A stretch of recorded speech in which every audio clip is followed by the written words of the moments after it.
Hello दोस्तों। और आप लोग कैसे हैं? भगवान करे आप लोग अच्छे होंगे। आज मैं आप लोगों को एक कहानी सुनाऊंगा। अगर कहानी अच्छी लगे तो वीडियो को लाइक कीजिएगा, चैनल को सब्सक्राइब कीजिएगा और बेल आइकन घंटी दबाना मत भूलिएगा। एक बार की बात है, एक पिता अपने पुत्र को गोद में लेकर बैठे थे अपने घर के बाहर। तभी वहाँ पे एक आम का पेड़ था और एक कौवा आके बैठ जाता है और काँव काँव चिल्लाने लगता है। तो जो पुत्र पिता के गोद में बैठा था वो पूछता है पिताजी से अपने कि पिताजी ये क्या है। तो पिताजी कहते हैं कि बेटा एक कौवा है। फिर बार बार यही पूछता जाता है पुत्र अपने पिताजी से और पिताजी बार बार यही बताते जाते हैं।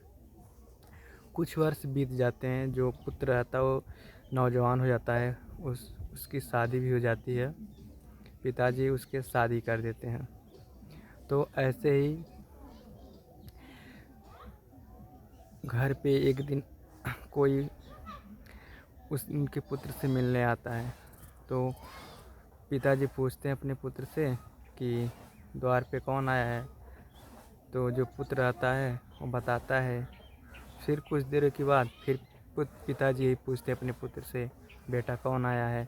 तो जो पुत्र रहता है पूरा तेज़ी से गुस्सा करके झिझक करके पिताजी से अपने बोलता है कि आपको तो कोई काम नहीं रहता है घर में, बस आप टाएँ टाएँ चिल्लाते हैं दिन भर और कोई काम नहीं है, न तो कमाना है न धमाना है। हमको तो पूरा परिवार चलाना है, पैसा कमाना है, घर द्वार सब देखना है, आपको तो बस मौज करना है। ऐसे गुस्से में बोलता है।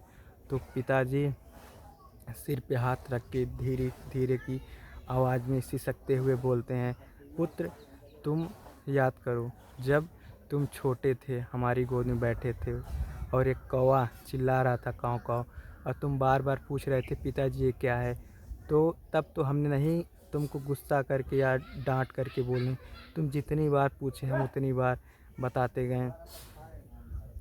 दोस्तों, अगर पिताजी आपको बचपन में अपने सीने से लगाकर पालते हैं, पोसते हैं, आपको क्या नाम है पढ़ाई लिखाई सब कुछ, कपड़ा और पैसा जब भी आप मांगते हैं आपको देते हैं, और आप क्या करते हैं उनके साथ?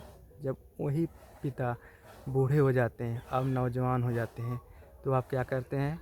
उनके साथ गलत व्यवहार करते हैं। ना तो टाइम से खाना देना, ना तो पिताजी को पैसे कमा कर देना, ना तो वस्त्र देना पहनने के लिए। आप सोचो, अगर एक पिता आपके लिए सब कुछ घर द्वार छोड़ कर के बाहर कमाने चले जाते हैं कि मेरा बेटा पढ़ेगा लिखेगा, उसका भी भविष्य अपने लड़के का संवारने के लिए एक पिता कई कोसों मील दूर चले जाते हैं पैसा कमाने के लिए, तब तो नहीं उनको गुस्सा आता है, ना शर्म लगती है। और आप क्या करते हैं?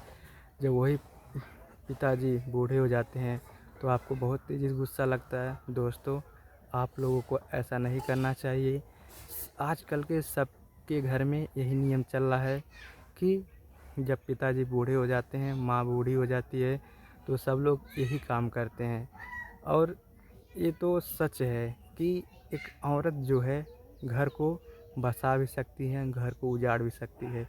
दोस्तों, आप लोग देखते होंगे, मान लीजिए आप 4 भाई हैं, 1 बहन है और माता पिताजी हैं, तो आपका परिवार बहुत अच्छे से चल रहा था, खुशहाल से चल रहा था। लेकिन जब बड़े भाई का शादी हो जाता है और एक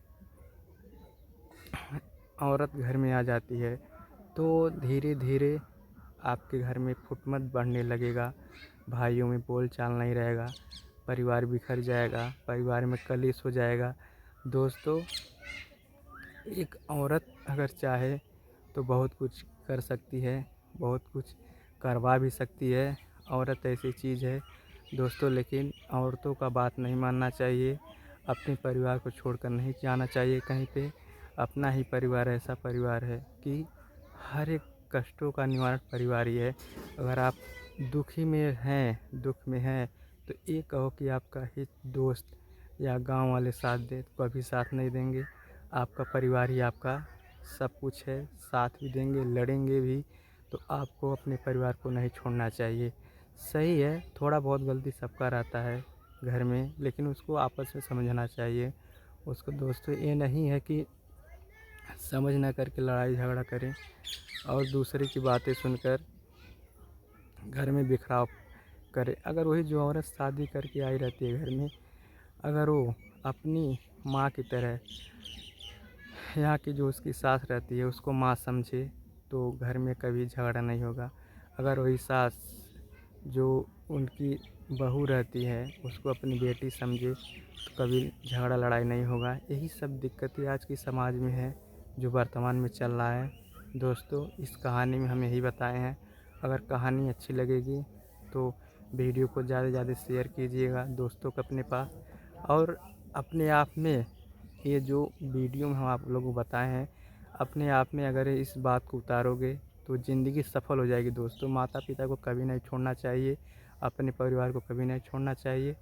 अगर आप ऐसा करते हैं, समझ लीजिए मैं अपने आप को बहुत जीवन धन्य समझूंगा कि हमारी बातों को सुन कर के कुछ लोग अपने कर्मों को ना छोड़ रहे हैं और घर परिवार को अच्छी तरह देख रहे हैं। जय हिंद, जय भारत।